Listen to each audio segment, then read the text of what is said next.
A few years ago, I was having a chat with one of my friends, and I said, once the CWC dies, people will realize just how much they miss them. I believe at first people will rejoice when the CWC dies, but quickly start mourning their death. Yes, they have done things like nearly run a guy over with a car, pepper spray a GameStop employee, but overall I think the CWC has helped more people than they have hurt. Sometimes I feel like a loser, and many other people do too. Sometimes we even feel like the biggest loser in the world. But at least we can always look at a CWC and say, man, I'm glad I don't have his or her life. I guarantee you, there might have been some people who were on the brink of committing self-deletion, but then they discovered Chris-chan/Christina-chan and said to themselves, if they can keep going, so can I. As long as the CWC doesn't put their pickle near animals or children, they will be remembered fondly when they die. Boy, was I wrong! Now, before we go any further, I want to explain how I first came across the CWC. Well, it was through possibly the oldest commentator on the website, BlackBusterCritic, now known as Blackbuster Show. Chris Chan, CWC, Christian Weston Chandler, Ian Brandon Anderson. We know this man by many names. Christian Weston Chandler. In fact, it was the first video of Blackbusters I've ever seen. And looking back on this video that is several years old, there's one point that has aged like fine wine. And it's like he lusts after every single female that ever comes around him. Rumor has it that he spooned with his mom.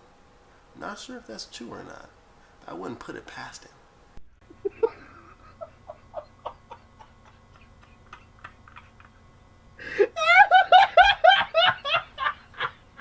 Well, Blackbuster, maybe he scooped with his mom, but when he became a she did a lot more than just scoop with her mom. Now, for the very small minority of you who don't know what's going on, the CWC, also known as Chris Chan, also known as Christina Chan, is quite possibly, they are the most infamous figure on the internet. They made an infamous webcomic called Sonichu, which is a hybrid between Sonic and Pikachu. They have made the biggest political flip out of anyone. Originally, they couldn't stand smoking, they would say racial slurs, do blackface, thought all gays should die, and many other things. Then, seemingly out of nowhere, they became trans, started doing a whole bunch of drugs, started identifying as a member of Antifa, so no matter what side of the political spectrum you're on, you have a lot to work with. Wow, what a virgin incel. Of course he's right-wing. And he's racist too? This is what all sad, lonely men become.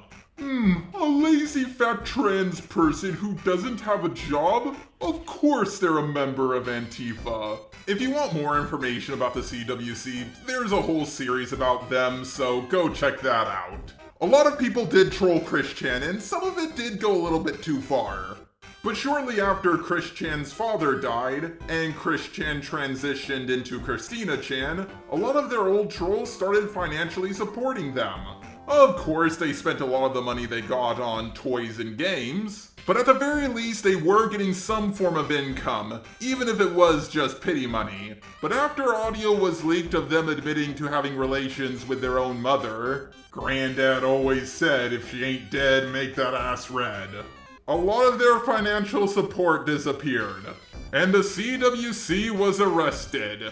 Maybe this is the final sign of the dimensional merge. Oh, for those of you who are watching this 25 years in the future, Christina Chan believes that there's another universe called C-137. Yes, that is from Rick and Morty, but unlike the Rick and Morty universe, everything that's fictional is real there, and that there soon will be a merge between our universe and their universe. Now, Christina Chan's mother does suffer from dementia, which means she might have not been legally able to consent. So legally, this could be considered rape.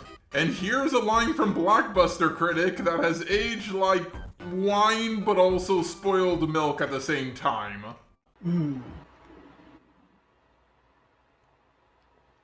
Yeah, do you guys hear that? And that last bit that I showed you? Chris is a freaking creeper! No shit, Jason. And that's why we're afraid of women getting near Chris, because a lot of us actually believe that Chris will actually rape someone one day. Well, we don't really think it's possible since he's really weak. Very, very weak. But still, he seems like a very dangerous person. You have no idea. The CWC is considered by many to be the most pathetic human on the planet, but I can give them credit for one thing. They can certainly handle a lot more online abuse than anyone I know. Hell, if I only got 1% the backlash they got, I would have quit the internet. In fact, is there a person on the internet who has gotten more hate than them? I certainly can't think of any. The CWC is certainly a creature of habit. Even when they were being arrested by police, they were still acting like they always do. How's the last few days been? I know it's been pretty stressful. It's stressful, but I've taken it one moment at a time, and I got my loves. Now before we go any further, let's listen to the audio of this sick motherfucker admitting to everything. And I mean that literally for once. I don't want to believe in labels at all, but Right. they obviously tell the incest fanfics have come true and shit. I didn't even know there was such a thing. I didn't even know there was incest fanfics. Were there about you and Barbara? I can't believe that. I didn't even think that. I knew that you guys had a good relationship, but I always thought, because I'm not huge on Christery and, whatever, I just thought that the whole Sonetry franchise was very interesting, and that's how I got into you when I was younger, right? But I haven't had any idea that Barbara was, that Barbara and you had that sort of relationship. I never got any of those vibes. But how did you approach her? I approached her with care and caution. Hmm? It was a time approach, so I just gave her comfort and talked with her, and we just branched out slow and steady, and then I encouraged her positively, let her make the first move.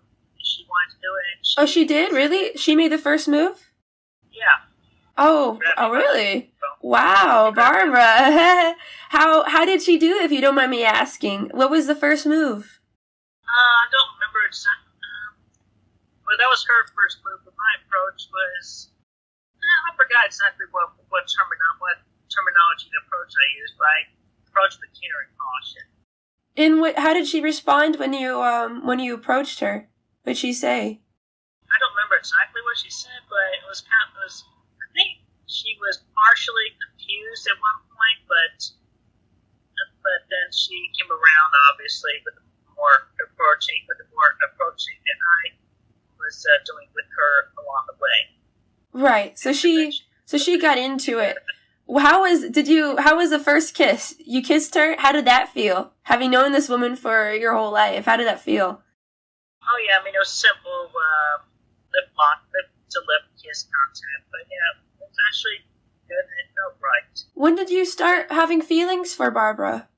Well, for a long time. I mean, I remember even mentioning some time ago in one of my videos that I even had dreams where I had sex with her, obviously. Really? So. Yeah. Step back, I think I'm gonna vomit! Now legally speaking, the CWC is considered to be a woman, so they're probably gonna go to a women's prison.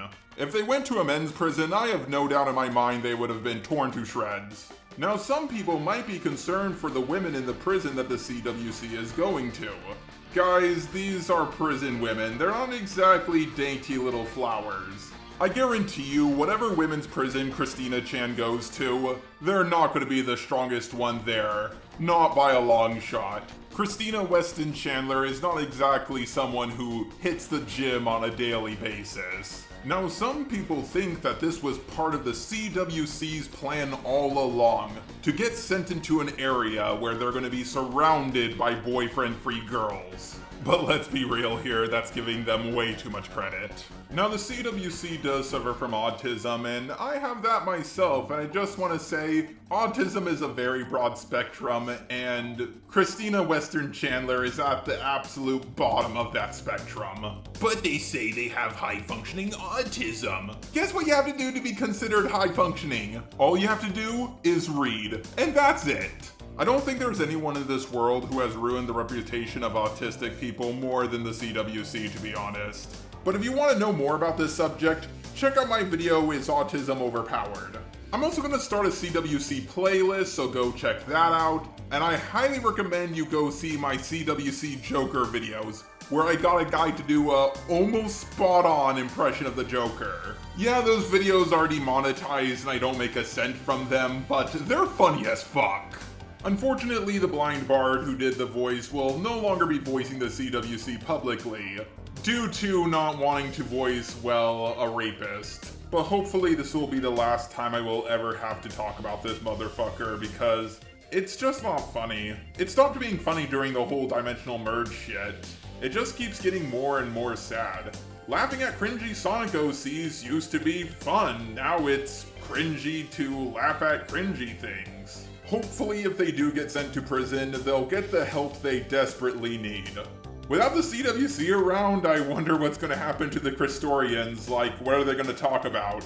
I mean, I've seen plenty of Sonic channels that are absolutely dead, only getting 1,000 to 2,000 views. But once they talk about the CWC, they get like 30,000 to 40,000 views. Let's be real here, a lot of people depend on them for their financial needs. To all the people who want the CWC dead and gone forever, be careful for what you wish for, cause you just might get it. It's hard to imagine what the internet will be like without Chris-chan/Christina-chan. Will there be a new person to take their place? Who knows? It could be anyone, even you, watching this video right now.